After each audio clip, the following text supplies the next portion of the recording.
d'ici et d'ailleurs, hein, parmi lesquels on pourrait citer le professeur Xavier Hofer,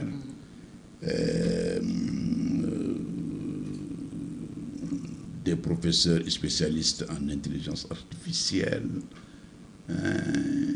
et d'outils d'aide à la décision en matière de lutte contre le crime organisé, et des experts de la lutte contre l'immigration clandestine, qui aujourd'hui constitue un fléau, un véritable fléau pour nos pays. Les jeunes sont en train de mourir dans l'océan en masse, et il n'y a pas de solution. Ce n'est pas des textes qui peuvent les arrêter, c'est des actions pratiques, des actions opérationnelles. Quand vous dites actions pratiques opérationnelles, vous faites allusion à quoi? Oui, par exemple, si le texte dit l'immigration clandestine ou ceux qui le favorisent sont punis par la loi, la loi prévoit telle sanction, il ne faut pas qu'il le fasse, etc. Mais il faudrait qu'on puisse constater sur le terrain ce qui est fait de manière globale pour arrêter cette immigration.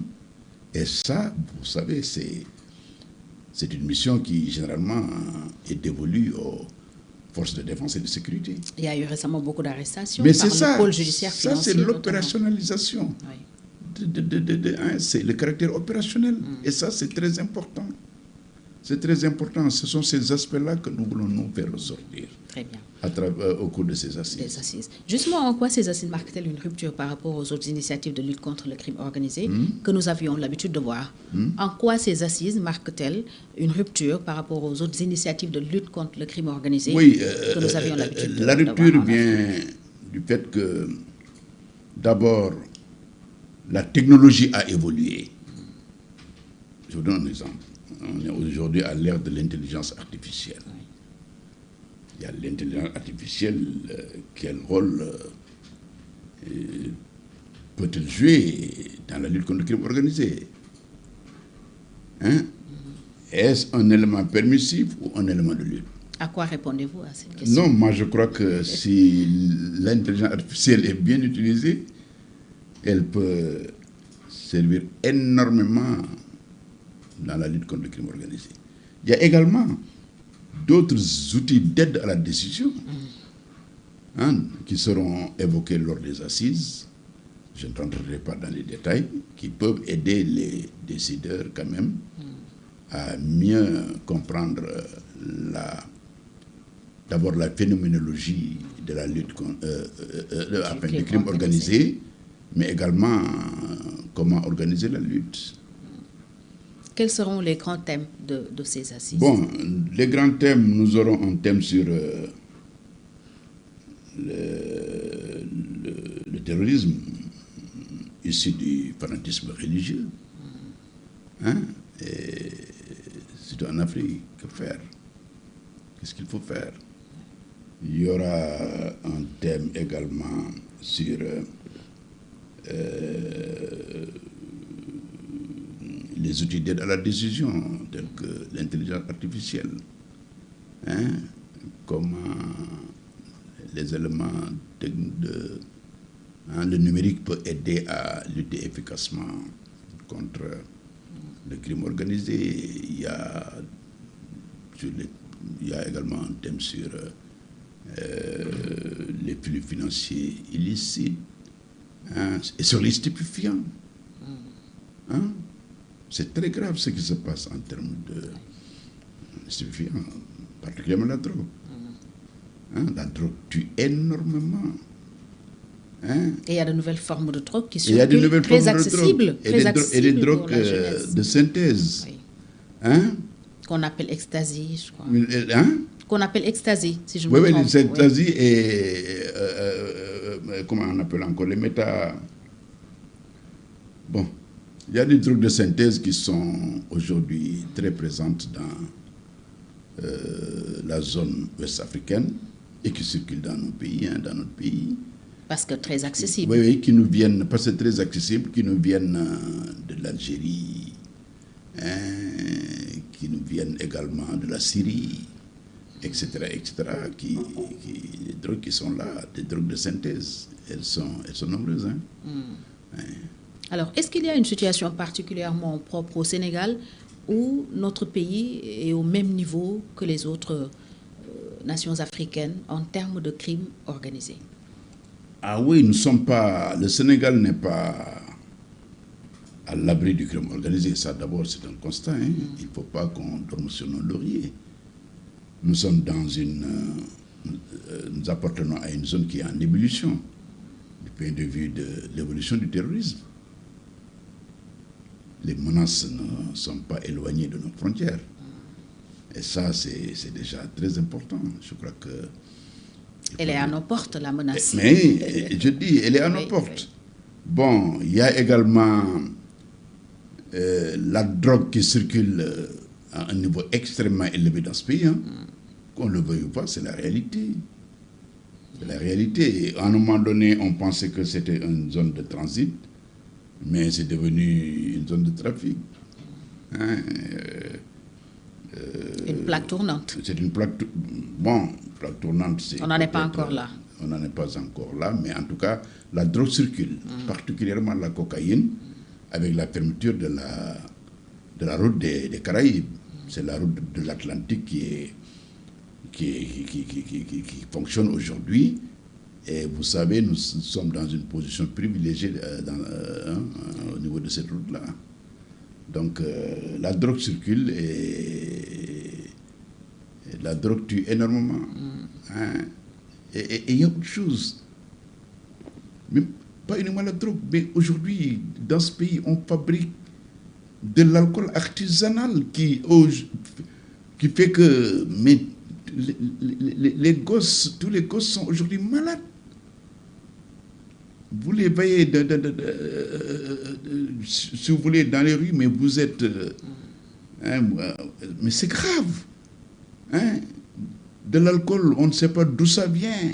Et ça se vend à des prix accessibles à tout le monde, 100 francs, etc. C'est grave.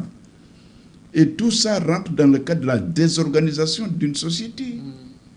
Et il faut lutter contre ça. Le crime organisé désorganise la société.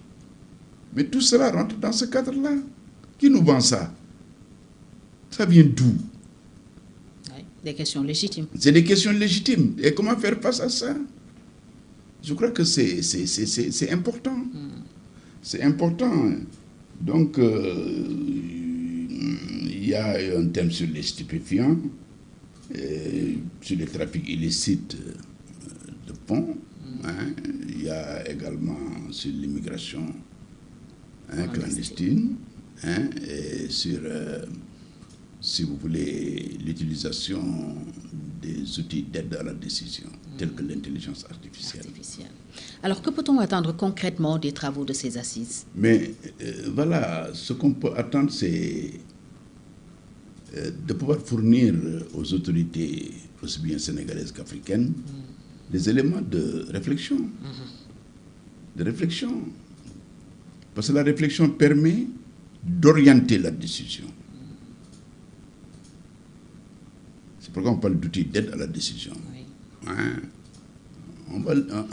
Il y aura un aperçu extérieur. Hein? Et ce ne sera pas uniquement l'Afrique. Le terrorisme, c'est l'Amérique, l'Europe, l'Asie et l'Afrique. Que faire? Que faire? Parce qu'on ne peut pas lutter en vase clos contre ce phénomène de crime transfrontalier. Il faut qu'il y ait une synergie des actions. Comme je le dis souvent, une synergie des énergies. Que les gens puissent coopérer. La coopération est fondamentale dans la lutte contre le crime organisé.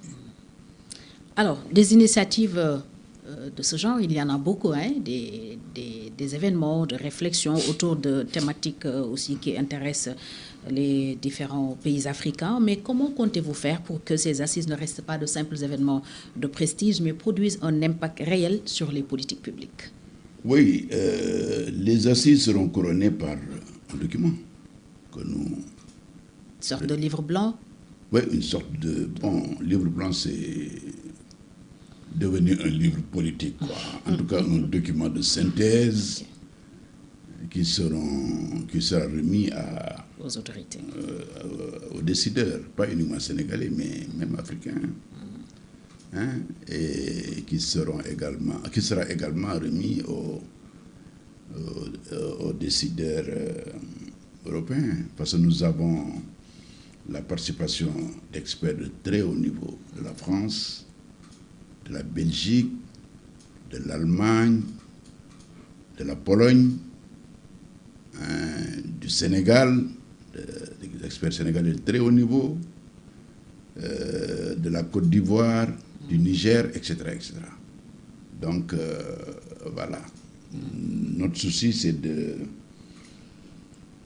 préparer à l'issue de ces assises un document qui sera soumis aux plus hautes autorités de ce pays. Justement, quel est le degré d'implication des autorités sénégalaises? Nous avons vu récemment que vous avez été reçu par Madame le ministre de la Justice, Yacine Fall, au nom du Premier ministre. C'est bien ça? Oui, au nom du Président de la République. Du Président de la République. Oui, tout à fait. Je vous remercie, Fatou, de m'avoir posé cette question. Bon, écoutez, j'ai écrit au Président de la République. Peut-être qu'il n'avait pas le temps matériel parce qu'il préparait... Je crois qu'il y avait des contraintes de calendrier qui font fait qu'il n'a pas pu me recevoir. Mais j'avoue que j'ai été très, très bien reçu par Madame le ministre Yacine Fall. Garde des Sceaux, ministre de la Justice. Oui, ministre de la Justice, garde des Sceaux, avec qui j'ai discuté. J'ai expliqué d'abord la mission, comme je l'ai dit, et le fonctionnement de ACA. Et si vous voulez, je lui ai également parlé de